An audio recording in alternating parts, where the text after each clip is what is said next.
Good morning, sports fans, bettors, and cappers, and welcome to the Thursday edition of the Competitive Hedge podcast. I am your host of the show, Kenneth, and thank you all for joining me here today on this beautiful Thursday morning. Now, this podcast is all about sports and the world of betting. We talk about results from yesterday's games and wagers before diving into today's betting slate. And we cap things off with our daily betting card.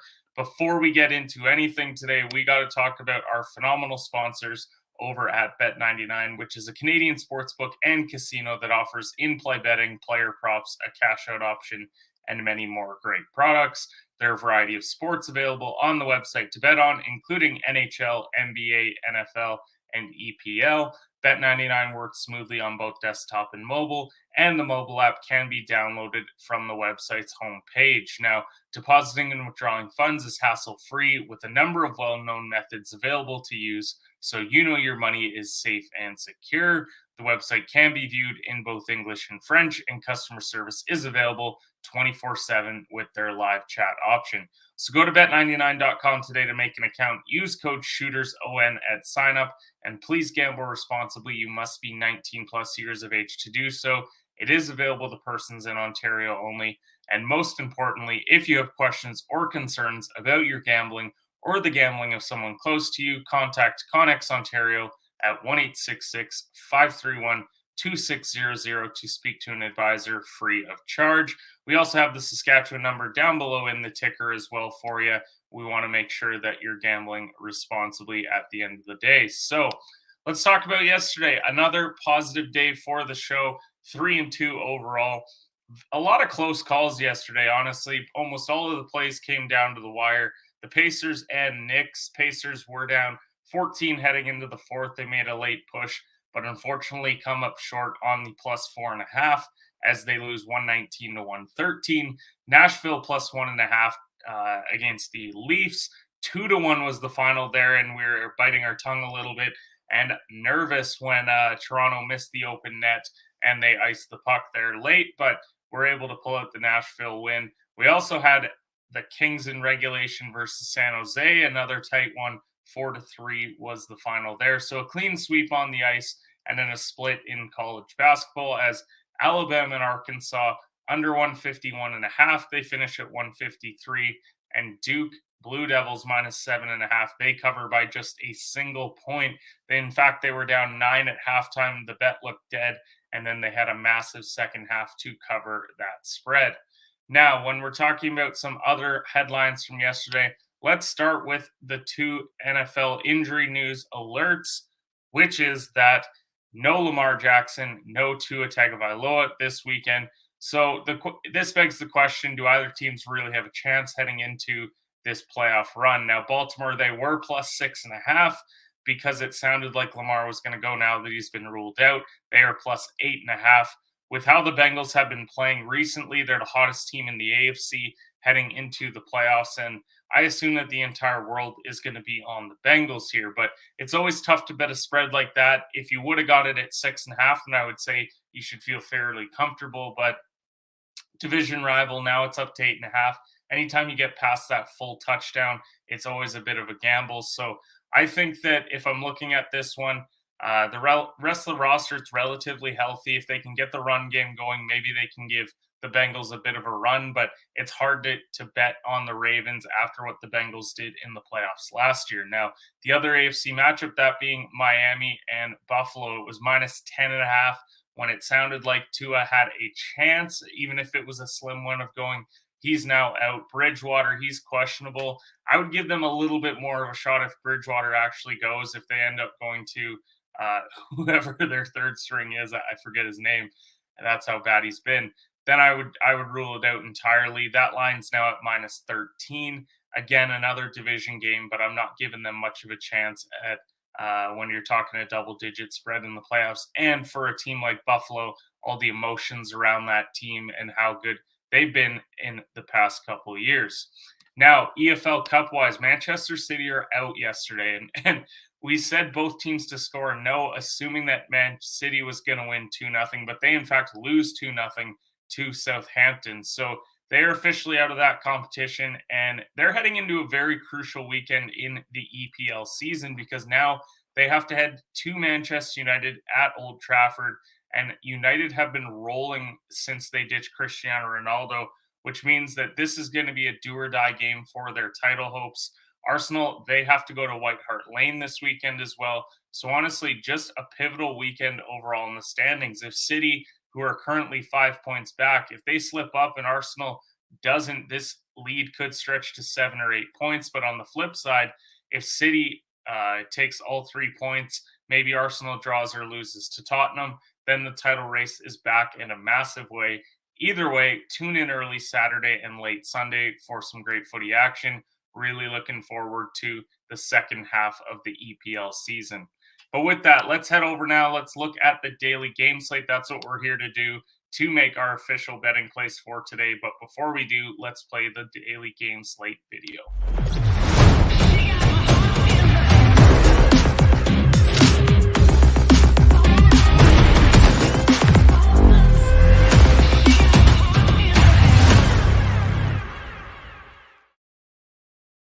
And we've actually got some Thursday EPL to kick things off today with Fulham at plus 240 taking on Chelsea at plus 116. Now, Fulham, they've won 4 straight games in all competitions. To see a promotion side like this do as well as they have has been very surprising. And on the flip side, Chelsea, they've lost 4 of their last 6.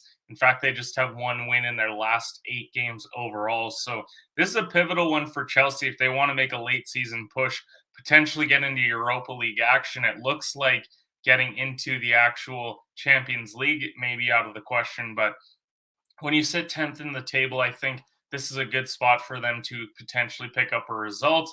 And honestly, if I'm being perfectly honest, I just like the fact that you can get Chelsea at plus money today at plus 116, even if it is on the road for what is typically a top 6 EPL side overall.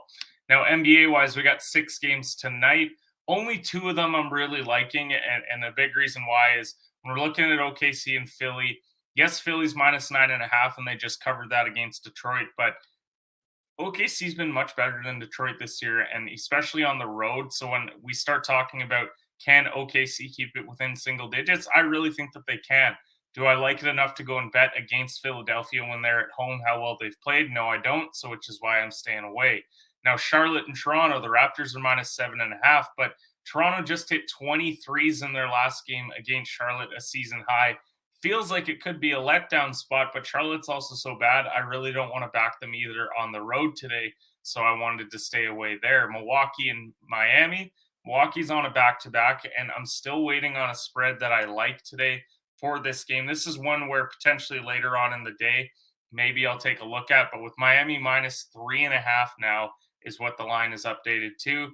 Maybe I'll look at Milwaukee a little bit later on in the day. I would imagine that's going to get bet down closer to minus 2.5, maybe even a pick 'em by the time tip off happens.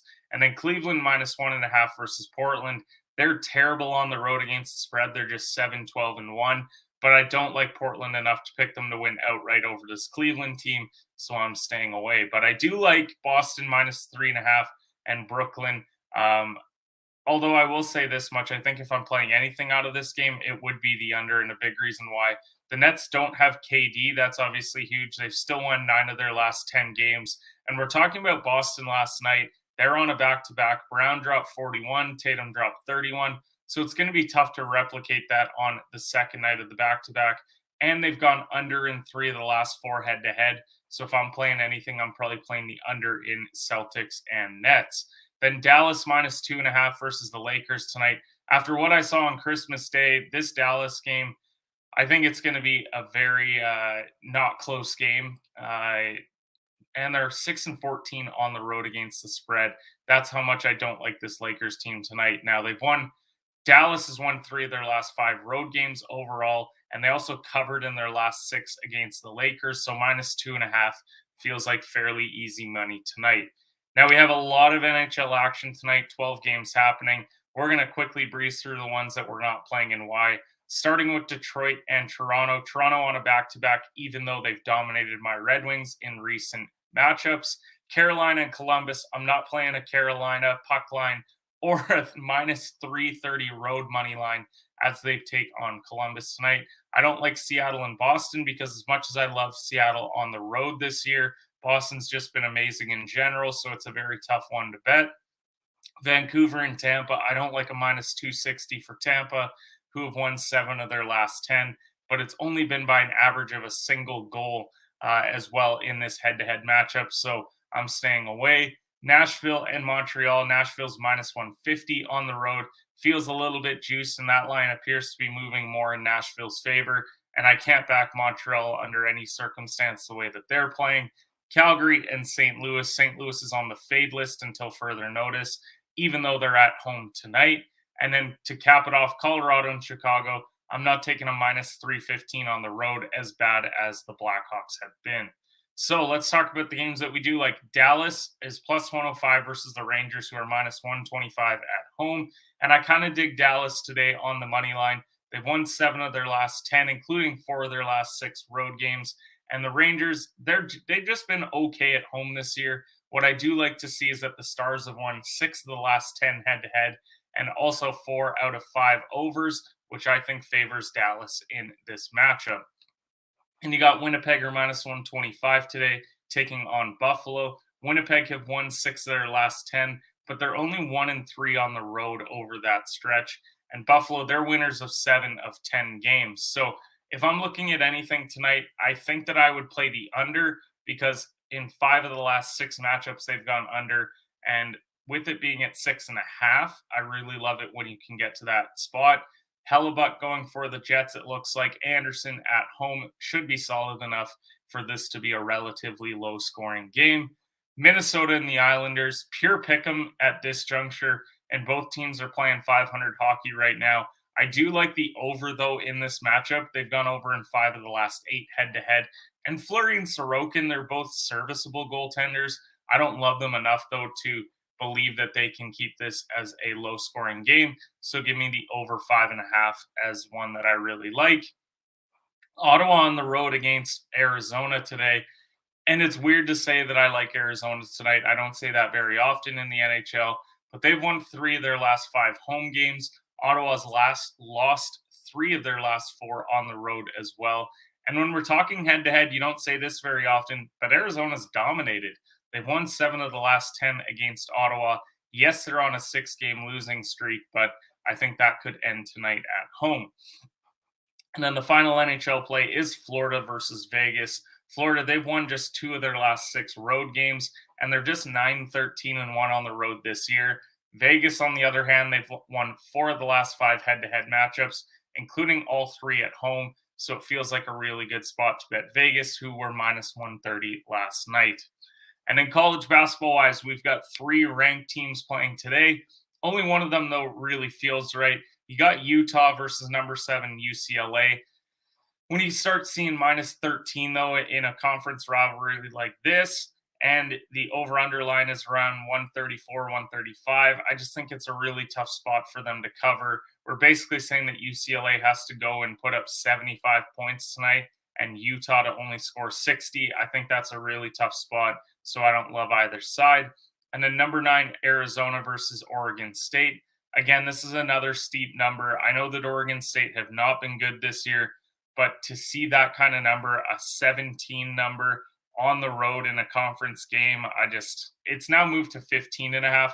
Unless this number dips all the way down to like 13, then I really wouldn't like it. If you're looking for a parlay piece, maybe buy a couple points. If you can hopefully get it down to around a minus 12, then it might be worth playing. But where it's at right now, I just don't see the value.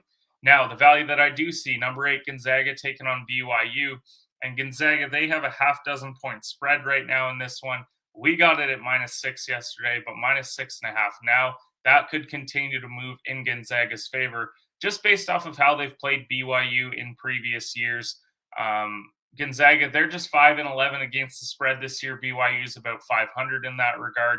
But BYU have gone under in 6 of their last 8 games at home, which I think is a bad spot for them. I think if this gets to a point where Gonzaga's putting up a ton of points and they don't show up at home, then we're going to see a Gonzaga cover. And so I really like this spot for the Bulldogs to cover on the road. But with that, we're going to head over to our last call pick segment, which is sponsored by Last Mountain Distillery. This is where we give you our official betting plays for today. We got 6 games for you, but before we do, let's play the video.